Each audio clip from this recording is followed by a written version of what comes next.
168 թեմի հարգելի հետևողներ, մեր զրուցակիցը Դավիթ Անանյանն է, ՊԵԿ նախկին նախագահ։ Պարոն Անանյան, նախ Սամվել Կարապետյանի գործի մասին փաստացի միջնորդում են դարձյալ 2 ամսով երկարաձգելու կալանքը։ Ինչու Սամվել Կարապետյանը, ինչու այս փուլում, որն է ձեր դիտարկումը գնահատականը։ Ես կարծում եմ, որ պլանավորված է եղել եւ դեպքերի եթե զարգացումը, եթե ռեալության տեսնենք, որ շատ արագ զարգացումներ են եղել։ Այսինքն բարերար հայ հայտարարությունը զորավիթ լինելու վերաբերյալ հայ առաքելական եկեղեցուն եւ շատ անմիջապես գործընթացների արագ զարգացում։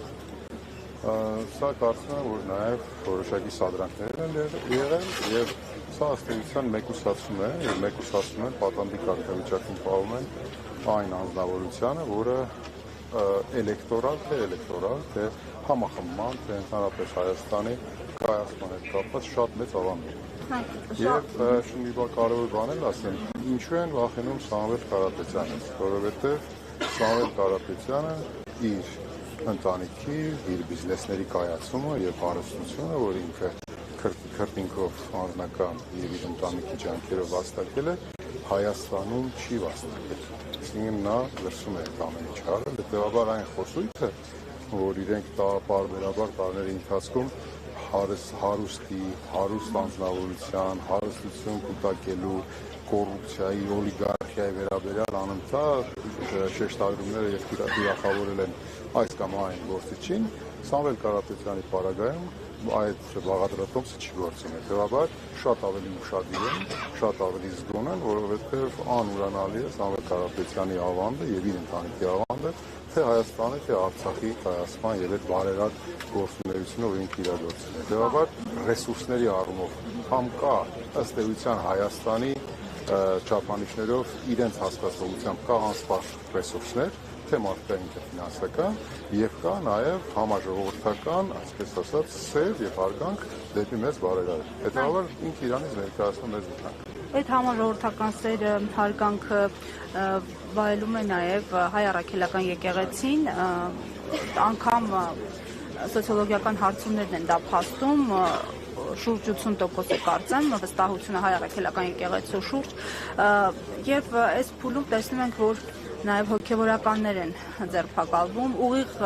կապված են իրար հետ այս երկու գործոնները, վարկանիշը եւ կանոնավորումների շարքը։ Տեսեք, ինքնության հիմքերին են խփում, հարվածում են ինքնության հիմքերին։ Ինչու եմ ասում ինքնության հիմքերին, որովհետեւ հայ առաքելական եկեղեցին այն համազգային կառույցն է, որը 1700 տարվա անխափան գործունեություն է։ Մենք ընդհանուր առմամբ նույնիսկ մենք մեր պատմության բազմահազար տարվա պատմության մեջ չէ որ պետականության կորուստներ ենք ունեցել եւ այդ առումով պետականությունը ինքը մեր մոտ բան չէ, այսինքն ինքը ընդմիջումներով է եղել։ Իսկ հայ առաքելական եկեղեցու պարագայում 1700 տարվա կա պատմություն եւ կա անխափան պատմություն։ Եվ շատ ու շատ տարիներ, շատ ու շատ դարեր շարունակ եկեղեցին ինքը հայ առաքելական եկեղեցին պահպանել է մեր ինքնությունը։ Հիմա տեսեք, եթե ինքնության հիմքերին հարվածելու այդպիսի օրակարգ կա եւ այդպիսի պահանջարկ կա եւ այդպիսի հանրարարական կա, բնականաբար ամբողջ քարոզչամեքենան եւ ամբողջ իշխանական ռեսուրսները պետք է առաջին հերթին ուղղեն հայ առաքելական եկեղեցուն։ Տեսեք, մի կողմից կա հասարակություն, կա հանրության կողմից հարգանքի արժանացած մարդիկ, հանրային գործիչներ, քաղաքական գործիչներ, քաղաքացիական գործիչներ եւ կան ակնհայտորեն նաեւ եկեղեցականներ բարձրաստիճան, Միքայել arczepiskopos-ը, Բագրատ arczepiskopos-ը, այն անձիկ, ովքեր որ բացի նրանից որ բարձր եկեղեցական պաշտոնյաներ են, եկեղեցական սանի առումով պաշտոնյաներ են, իրենք նաև մեծ ինքնութենական զրույցներ են անում եւ իրենց քարոզչությամբ փորձում են հանրությանը եւ հայությանը ուղղորդել։ Հետևաբար ոչինչ պատահական չէ հայ առաքելական եկեղեցու ակունքներին հարվածել, հայ առաքելական եկեղեցու ներսում ժողովրդի հետ քարոզելու ունակություն ունեցող բարձրաստիճան եկեղեցականների թիրախավորել, նրանց մեկուսացնել բարերար անձնավորությանը եւ այսպիսով հանրությանը մեկ անգամ եւս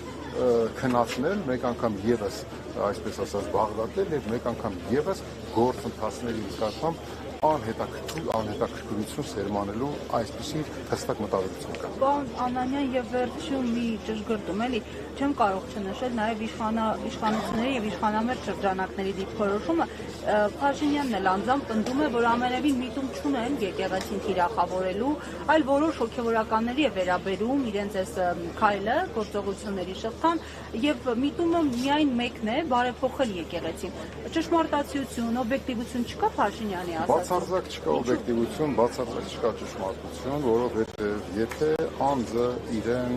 ասում է, ներկայացնում է որպես հայ առաքելական եկեղեցու հետևորդ, բնավ չի նշանակում, որ ինքը եկեղեցու ներսում, եթե եկեղեցուն նորացնելու, եկեղեցին ինչ-որ մի բան տեսնելու առումով ինքը ահազանգելու իրավունք չունի։ Բնականաբար բոլորս էլ ունենք, բայց դա արվում է խոնարհաբար։ Դա աշխարհիկները կամ աշխարհականները չէ, որ պետք է եկեղեցու ներսի կամ եկեղեցու հետ կապված իրենք բարենորոգումներ սկսեն։ Տեսեք, ոչ ոք չի ասում, եթե դու տեսել ես եկեղեցում կա ինչ-որ խնդիր, խնդիրը բարձրացու, բայց զավակի խոնարհությամբ, հավատավոր զավակի խոնարհությամբ բարձրացու եւ խնդրի քո հոգեվոր հորը այն համայն, որ դու այցելում ես կամ այն հոգեվոր առաջնորդին, որին որ դու վստահում ես կամ իր հետ հաղորդակցում ունես, ներկայացրու խոնարհաբար լռությամբ եւ թույլ տուր, որ եկեղեցին ինքը իր ներքին կյանքով եւ ներքին կանոնակարգերով փորձի ինքը իր ներսից դա լավացնել։ Սա է հավատավոր, այսպես ասած, հայ առաքելական եկեղեցու հետևորդի վարքագիծը, այսպեսին պետք է լինի։ Սրանից տարբերվող վարքագիծը ինքը բացարձակորեն որևէ լավ նպատակ չի հետապնդում։ Եվ եթե դա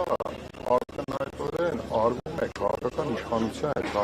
իշխանության ղեկավարի կողմից, ակնհայտորեն դրանք արվում են միմիայն քաղաքական նպատակներով, նաև ազգը տրոհելու, մասնատելու հստակ մտադրությամբ։